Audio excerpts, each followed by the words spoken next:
Ada sebuah momen ketika seluruh sejarah manusia diperlihatkan kepada satu sosok pertama yang menginjakkan kaki di bumi, Nabi Adam alaihi salam. Di hadapannya, ribuan bahkan jutaan ruh anak cucunya berkilau bagaikan bintang-bintang di langit yang gelap. Tapi di tengah cahaya itu, ada satu ruh yang paling terang, cahaya yang membuat Adam berhenti bernafas sejenak. Ya Allah, siapakah ruh yang bercahaya seperti itu? Dari pertanyaan itulah mengalir kisah besar tentang amanah, lupa, umur, dan takdir. Kisah yang menjadi pondasi mengapa kita hari ini memikul beban moral tertentu sebagai keturunan Adam. Dan dari momen itu pula, nama seorang Nabi Agung mulai ditulis dalam lembaran sejarah, Daud alaihi salam. Ketika Nabi Adam alaihi salam baru saja ditempatkan di bumi sebagai khalifah pertama, Allah memperlihatkan kepadanya satu peristiwa yang sangat agung. Peristiwa itu bukan tentang gunung, bukan tentang langit, bukan tentang hewan-hewan yang memenuhi bumi, tetapi tentang sesuatu yang jauh lebih besar. Perjalanan panjang seluruh keturunannya, sejak awal hingga akhir zaman. Dalam sebuah hadis sahih diriwayatkan oleh Tirmidzi, Ahmad, dan Hakim, Allah mengeluarkan ruh seluruh anak cucu Adam dari tulang rusuknya, kemudian memperlihatkannya kepada beliau. Ruh-ruh itu tampak bagi titik-titik cahaya. Ada yang redup, ada yang sedang, ada yang terang. Adam melihat semuanya sekaligus dalam satu pandangan yang hanya diberikan kepada seorang manusia pertama yang dipilih untuk menjadi awal perjalanan sejarah.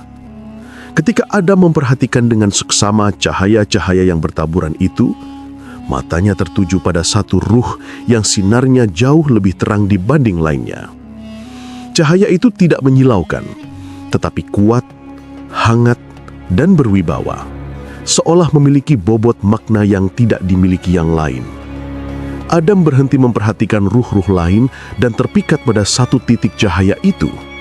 Dalam hadis disebutkan bahwa Adam bertanya, "Wahai Tuhanku, siapakah ruh yang bercahaya ini?" Lalu Allah menjawab, "Itu adalah Daud, seorang nabi dari keturunanmu." Sumber penjelasan ini sahih, dinilai hasan oleh Al-Balani dalam silsilah sahihah. Adam terdiam.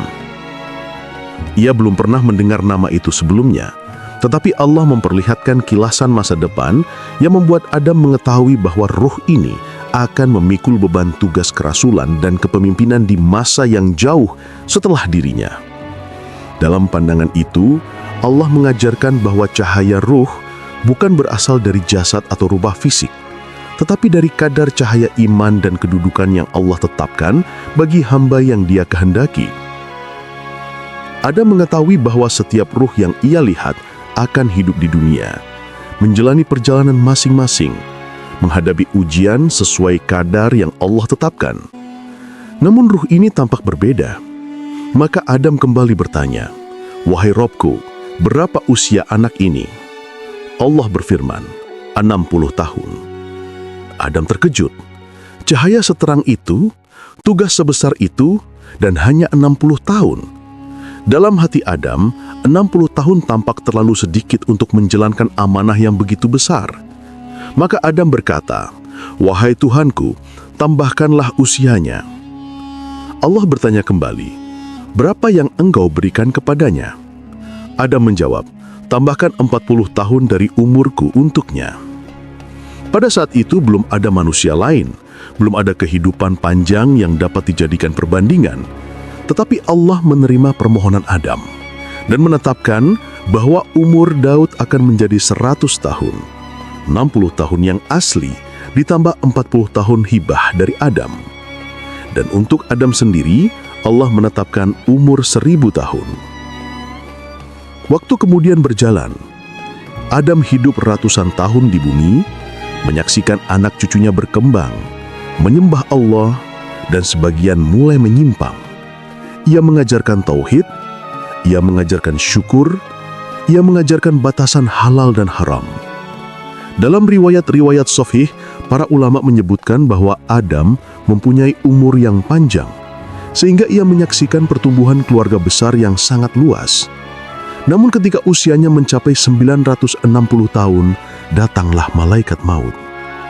Adam memandang malaikat itu dan berkata, "Bukankah masih tersisa 40 tahun dari umurku?" Malaikat menjawab bahwa Adam telah menghibahkan 40 tahun itu kepada Nabi Daud. Adam menjawab, "Aku tidak mengingatnya." Rasulullah SAW kemudian menuturkan dalam hadis yang sama, "Adam lupa, maka manusia pun lupa. Adam mengingkari, maka anak cucu pun mengingkari." Ini bukan celaan bagi Nabi Adam. Para ulama menjelaskan bahwa lupa bukanlah maksiat bagi para nabi, tetapi sifat manusiawi yang Allah izinkan terjadi sebagai hikmah untuk agar manusia memahami bahwa ketidaksempurnaan adalah bagian dari fitrah. Dalam beberapa riwayat tafsir, para ulama mencatat bahwa Nabi Daud adalah salah satu nabi yang paling kuat dalam ibadah, paling teguh dalam keadilan, dan paling berat ujiannya dalam memimpin Bani Israel. Cahaya yang dilihat Adam bukan sekedar tanda kedudukan duniawi, tetapi kedudukan di sisi Allah, kedudukan seorang nabi yang kelak memimpin umat di tengah kekacauan moral dan spiritual Bani Israel. Adam tidak diperlihatkan kehidupannya secara detail, tetapi cukup baginya melihat bahwa ruh itu berada dalam deretan orang yang diberi kedudukan tinggi. Allah tidak memperlihatkan semua perjalanan kehidupan para nabi kepada Adam, tetapi hanya tanda-tanda tertentu yang menjadi bagian dari hikmahnya. Cahaya ruh itu sendiri adalah bukti bahwa Allah telah memilih Nabi Daud sebagai salah satu dari sedikit manusia yang mendapatkan dua gelar sekaligus, Nabi dan Raja. Gelar ini hanya diberikan kepada beberapa nabi seperti Yusuf, Sulaiman, dan Daud. Dan Adam sebagai manusia pertama mendapatkan kehormatan melihat salah satu dari keturunan mulianya itu bahkan sebelum ia lahir ke dunia. Setelah cahaya ruh Nabi Daud diperlihatkan kepada Nabi Adam, waktu berjalan sangat jauh hingga memasuki zaman yang berbeda. Zaman di mana Bani Israel telah mengalami banyak fase pergantian pemimpin, peperangan, dan penyimpangan dari ajaran para nabi sebelumnya. Bani Israel saat itu berada dalam kondisi yang lemah. Mereka kehilangan kekuatan, kekompakan, dan semangat iman. Musuh-musuh mereka menguasai banyak wilayah, termasuk bangsa yang dipimpin seorang tiran besar bernama Jalut.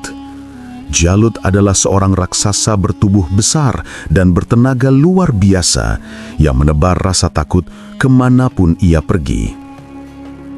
Di hadapan pasukan Jalut, Bani Israel selalu terpecah, gentar, dan berputus asa.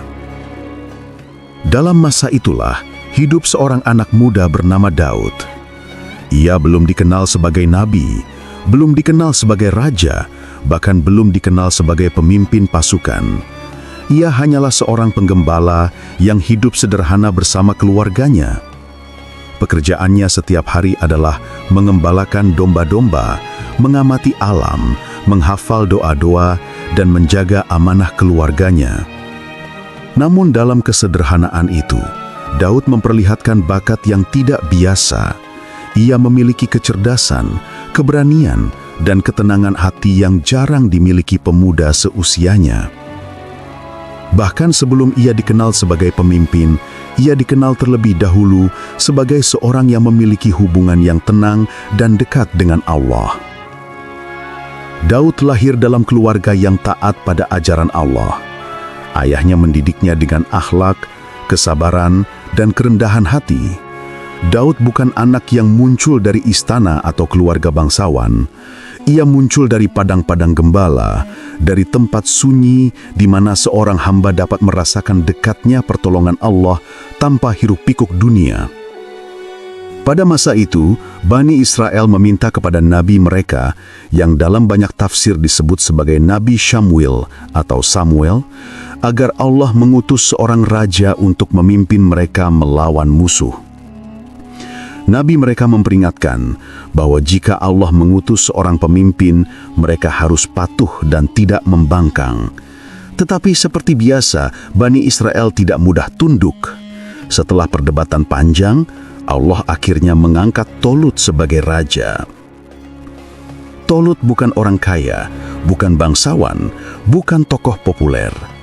Ia adalah sosok yang dipilih Allah karena kekuatannya, ilmunya, dan kemampuannya memimpin. Namun sebagian Bani Israel menolak keputusan itu karena mereka masih menilai kepemimpinan berdasarkan status duniawi. Allah menurunkan wahyu bahwa tanda kepemimpinan Tolut adalah kembalinya tabut, peti peninggalan yang berisi ketenangan bagi mereka. Setelah Tolut diakui, ia mulai membentuk pasukan melawan Jalut. Tetapi pasukan Jalut sangat kuat. Mereka memiliki jumlah yang besar, perlengkapan perang yang lengkap, dan militansi tinggi. Ketika dua pasukan mendekat, sebagian besar Bani Israel menunjukkan rasa takut. Banyak yang kembali, banyak yang ragu, dan banyak yang berhenti berjuang. Hanya sedikit dari mereka yang tetap tegar, yang disebut Allah dalam Al-Baqarah sebagai orang-orang yang yakin bahwa mereka akan menemui Allah. Daud tidak berada dalam barisan pasukan besar itu. Ia masih tetap mengembala. Suatu hari, ayahnya memintanya pergi ke medan pertempuran untuk mengantarkan makanan kepada saudara-saudaranya yang ikut perang. Daud menerima perintah itu dengan patuh dan berangkat membawa gandum dan bekal. Ia sama sekali tidak berniat masuk dalam pertempuran besar melawan Jalut. Ia hanya melaksanakan tugas seorang anak kepada ayahnya. Namun sesampainya di medan perang, Daud melihat sebuah pemandangan yang berbeda. Ia melihat Jalut berdiri di tengah lapangan dengan baju besi besar yang memantulkan cahaya matahari. Jalut menyeru pasukan Bani Israel untuk memanggil seorang yang berani maju melawannya satu lawan satu. Siapapun yang mampu mengalahkannya akan mengalahkan seluruh pasukannya. Tetapi tidak ada seorang pun yang berani maju. Tolut sebagai seorang raja dan pemimpin pasukan menyadari bahwa tidak ada dari tentaranya yang cukup kuat menghadapi Jalut. Daud memperhatikan suasana itu. Ia melihat ketakutan yang menyelimuti barisan pasukan Bani Israel. Ia mendengar ejekan Jalut yang menghina mereka dan Tuhan mereka. Maka ia bertanya kepada para prajurit tentang apa yang sedang terjadi. Mereka menjelaskan tentang Jalut dan tantangannya, serta ketidakberanian siapapun untuk maju. Daud merasa tergerak dalam hatinya. Ia tidak bergerak karena bangga, bukan bergerak karena ambisi, tapi karena keyakinan kuat bahwa Allah lebih besar daripada siapapun di muka bumi. Ia kemudian maju dan mengatakan kepada Talut bahwa ia ingin menghadapi Jalut. Para prajurit menertawakannya. Mereka mengatakan bahwa Daud hanyalah seorang anak rekahan, penggembala yang tidak memiliki pengalaman perang. Tolut pun awalnya ragu. Namun ketika ia melihat keyakinan Daud, ketenangan hatinya, dan keberaniannya yang bersumber dari tauhid, Tolut mulai menyadari bahwa ada sesuatu pada diri Daud yang berbeda dari yang lain. Tolut mencoba memberikan baju besinya kepada Daud, tetapi baju itu terlalu berat untuknya. Daud melepaskannya dan berkata bahwa ia tidak terbiasa dengan alat perang berat. Ia hanya membawa ketapel, tongkatnya, dan beberapa batu yang halus. Ketika Jalut melihat Daud maju, ia mengejeknya. Dalam riwayat tafsir disebutkan bahwa Jalut memandang rendah Daud dan berkata, "Apakah kalian mengirimkan seorang anak kecil untuk melawanku?" Tetapi Daud tidak terpengaruh oleh ejekan itu. Ia mengatakan bahwa ia datang dengan nama Allah, Tuhan langit dan bumi. Daud memungut sebuah batu, meletakkannya di ketapelnya, dan melempar batu itu dengan kekuatan dan akurasi yang tidak biasa. Dengan izin Allah, batu itu meluncur tepat mengenai kepala Jalut dan menjatuhkannya. Pasukan Jalut gonjang-ganjing. Ketika Jalut roboh, seluruh pasukannya tercerai-berai, dan kemenangan besar berada di pihak Bani Israel.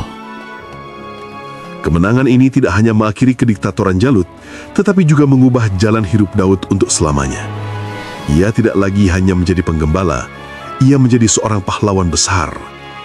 Allah kemudian memberikan kepadanya kerajaan dan kenabian. Dan dari titik inilah perjalanan Nabi Daud sebagai nabi dan raja dimulai. Kemenangan Daud atas Jalut menjadi titik balik yang tidak hanya mengubah arah peperangan, tetapi juga mempengaruhi hati Bani Israel. Mereka yang sebelumnya meragukan kekuatan Allah, kini menyaksikan bagaimana seorang pemuda yang tidak memiliki baju besi, tidak memiliki pedang, bahkan tidak memiliki pengalaman perang, mampu mengalahkan simbol terkuat dari pasukan musuh. Peristiwa itu menjadi bukti bahwa kemenangan tidak selalu diberikan kepada pasukan terbesar, tetapi kepada siapa saja yang hatinya paling yakin kepada Allah. Daud menjadi tanda bahwa takdir Allah dapat membalikan keadaan dengan cara yang tidak pernah disangka. Setelah Jalut roboh, pasukan musuh tercerai-berai dan Bani Israel meraih kemenangan besar. Dalam kegembiraan itu, Tolut membawa Daud pulang ke negerinya dan memperkenalkannya kepada rakyat sebagai pahlawan. Namun, popularitas yang meningkat tidak mengubah Daud. Ia tetap rendah hati, tetap menjalankan kewajiban sebagai keluarga biasa, dan tetap menggembala ketika tugasnya tidak diperlukan. Ketika sebagian kaum mulai memuji kehebatannya, Daud mengembalikan semua pujian itu kepada Allah, karena ia tahu bahwa ketepilnya bukanlah penyebab kemenangan. Batu itu bukan penentu, kekuatan tangannya bukan faktor. Yang membuat batu itu tepat mengenai sasaran hanyalah pertolongan Allah. Rakyat mulai mencintai Daud. Mereka melihat padanya ketulusan, keberanian, dan keimanan yang tidak dibuat-buat. Nama Daud semakin dikenal di seluruh wilayah Bani Israel. Namun, popularitas itu juga menimbulkan kecemburuan di hati sebagian orang, termasuk sebagian pengikut Tolut. Tetapi Tolut sendiri menyadari bahwa apa yang terjadi pada Daud bukan sesuatu yang bisa ia lawan. Ia melihat tanda-tanda kenabian dalam diri pemuda itu, meski Allah belum menurunkan wahyu kepadanya secara penuh. Dalam masa inilah, Allah mempersiapkan Daud untuk tugas yang jauh lebih besar. Meskipun ia telah berhasil mengalahkan Jalut, Allah belum memberinya kerajaan secara langsung. Kejayaan itu harus didahului proses panjang yang akan membentuk kepribadiannya sebagai pemimpin. Ia harus mengenal umatnya lebih dalam, merasakan kebutuhan rakyatnya, dan memahami susah payah kehidupan sebelum ia duduk di kursi kekuasaan. Ini adalah sunatullah bagi para nabi dan pemimpin. Mereka tidak dibesarkan dalam kemewahan, tetapi dalam ujian-ujian yang menguatkan jiwa. Daud kemudian mulai membantu Tolut dalam urusan pemerintahan dan peperangan. Ia memimpin sebagian pasukan kecil dan mulai dikenal sebagai panglima muda yang bijaksana. Ia tidak mengandalkan kekuatan fisiknya, tetapi kecerdasannya dalam mengatur strategi dan ketajaman membaca situasi. Setiap peperangan yang ia pimpin berakhir dengan kemenangan, dan ini membuat rakyat semakin percaya kepadanya. Namun, sebagaimana manusia adalah makhluk yang diuji, Daud pun menghadapi ujian besar. Dalam beberapa riwayat tafsir, diceritakan bahwa sebagian orang mulai memuji Daud secara berlebihan di hadapan Tolut. Pujian itu memicu fitnah, karena sebagian pengikut Tolut memandang popularitas Daud sebagai ancaman terhadap kekuasaan. Daud tidak meminta kekuasaan, ia tidak mencari jabatan. Tetapi ujian kecemburuan manusia adalah hal yang tidak dapat dihindari dalam perjalanan seorang hamba Allah yang dipilih. Allah melindungi Daud dari permusuhan itu, dan setelah beberapa waktu, Tolut wafat dalam peperangan. Dengan wafatnya Tolut, Allah menurunkan ketetapan yang disebutkan dalam Al-Baqarah ayat 251. Allah memberikan kepada Daud kerajaan dan hikmah. Para ulama tafsir menjelaskan bahwa hikmah di sini berarti kenabian. Daud bukan hanya menjadi raja, tetapi juga nabi yang menerima wahyu dari Allah. Di usia yang masih sangat muda, ia memegang dua amanah besar sekaligus, memimpin umat dan menyampaikan wahyu. Disinilah Daud mulai memasuki fase baru dalam hidupnya, fase yang akan membawanya menjadi salah satu nabi dan raja paling mulia dalam sejarah Bani Israel. Allah menurunkan kepadanya kitab Zabur, kitab suci yang berisi zikir, pujian, dan nasihat. Kitab itu berbeda dengan Taurat yang berisi banyak hukum. Zabur adalah kitab yang menenangkan hati, yang dibaca dengan suara merdu, dan yang membuat manusia semakin dekat kepada Allah. Dan suara Daud adalah alat terbaik untuk menyampaikan pesan-pesan Zabur kepada umat. Suara Daud bukan suara biasa. Dalam Saba ayat 10, Allah berfirman bahwa gunung-gunung dan burung-burung bertasbih bersama Daud ketika ia membaca Zabur. Para mufasir menjelaskan bahwa suara Daud bisa membuat burung berhenti terbang dan duduk di dahan sambil menengadahkan kepala mendengarkan. Gunung-gunung bergema mengikuti irama bacaannya. Jika ia membaca ayat-ayat tauhid, suara itu seakan membelah langit. Jika ia membaca ayat-ayat pujian, alam menjadi saksi bagi ketelusan hatinya. Namun suara merdu dan kekuasaan bukanlah inti dari kehidupan Daud. Inti dari hidupnya adalah ibadah. Rasulullah Shallallahu Alaihi Wasallam bersabda bahwa solat malam terbaik adalah solat malam Nabi Daud. Ia tidur separuh malam, bangun sepertiganya, lalu tidur seperenam terakhir. Ini adalah jadwal terbaik bagi manusia untuk mendapatkan kekuatan jasmani dan ruhani. Rasulullah juga berkata bahwa puasa terbaik adalah puasa Nabi Daud. Sehari berpuasa, sehari berbuka. Ini adalah bentuk ibadah yang melatih keseimbangan dan keteguhan hati. Umat Bani Israel menyaksikan betapa Daud tidak pernah melepaskan ibadah meskipun ia memegang kekuasaan besar. Ia tidak menjadikan kerajaan sebagai alasan untuk bermewah-mewah. Bahkan sebagian riwayat sahih menyebutkan bahwa Daud membuat baju zirah dengan tangannya sendiri untuk mencari nafkah, lalu menjualnya. Rasulullah Shallallahu Alaihi Wasallam menyebutkan bahwa sebaik-baik makanan adalah makanan yang diperoleh dari hasil kerja tangan sendiri, dan Nabi Daud makan dari hasil kerjanya. Inilah bentuk ketawadukan seorang nabi sekaligus raja. Ketika kerajaan itu akhirnya berada di tangan Nabi Daud, suasana Bani Israel perlahan berubah. Mereka yang sebelumnya terpecah dan saling membenci, kini mulai menemukan ketenangan di bawah kepemimpinannya. Tidak ada yang menyangkal bahwa tangan Allah lah yang mengangkat Daud sebagai pemimpin. Kemenangannya atas Jalut bukan sesuatu yang dapat dilakukan manusia biasa.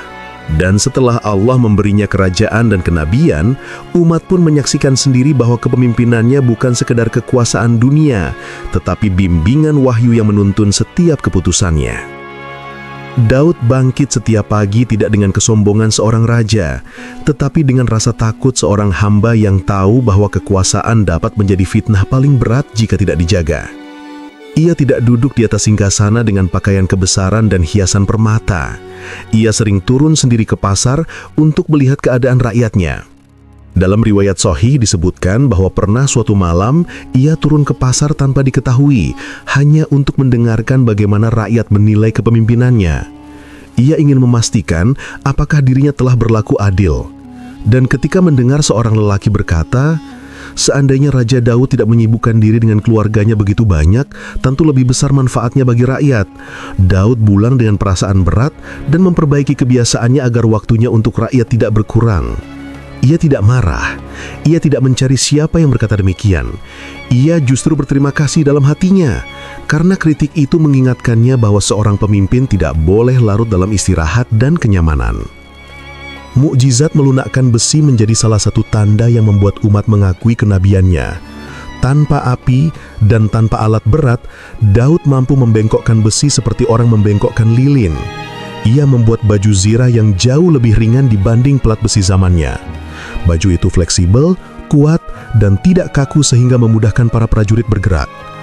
Dari situlah teknik pembuatan rantai besi pertama kali dikenal. Ketika Allah ingin menguji seorang nabi, Allah tidak mengujinya dengan hal kecil. Banyak nabi diuji dengan kesusahan, tetapi Daud diuji dengan kekuasaan dan keadilan. Suatu hari, dua orang masuk secara tiba-tiba ketika Daud sedang berada di mihrabnya. Mereka datang meminta keputusan mengenai perselisihan mereka.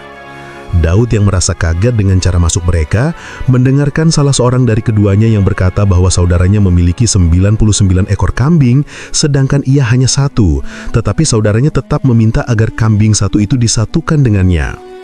Daud langsung memutuskan bahwa yang memiliki banyak kambing telah berbuat zalim. Tetapi peristiwa itu bukan perselisihan biasa, itu adalah sebuah ujian dari Allah, sebagaimana dijelaskan dalam Sot ayat 21-26. Ketika menyadari pelajaran itu, Daud sujud dan bertaubat karena ia terlalu cepat memutuskan perkara tanpa mendengar sisi lain dari pihak yang kedua. Itu tidak membuatnya malu, justru itulah yang membentuknya menjadi hakim terbaik pada zamannya. Setelah itu, setiap kali orang datang meminta keputusan, ia mendengarkan kedua pihak dengan sabar. Ia tidak pernah memutuskan sesuatu berdasarkan penampilan, status, atau kedudukan seseorang. Ia memutuskan berdasarkan kebenaran dan keadilan, dan Allah memujinya karena sifat itu. Namun, perjalanan seorang nabi tidak berhenti pada kemenangan dan ibadah.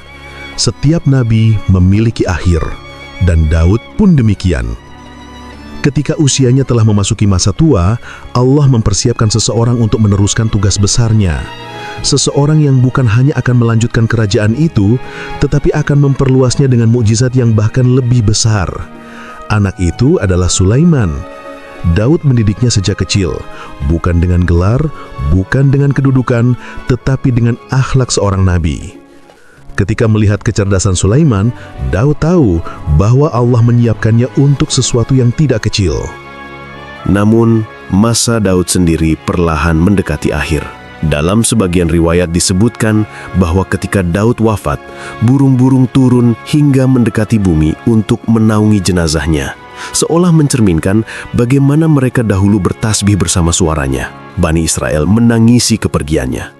Mereka kehilangan seorang raja yang adil dan seorang nabi yang memimpin mereka dengan wahyu, bukan ambisi. Tidak ada yang melupakan bahwa kerajaan itu tidak dibangun dari kesombongan, tetapi dari sujud, sholat malam, dan puasa yang tidak pernah berhenti. Daud meninggalkan dunia dengan membawa nama yang dihormati langit dan bumi.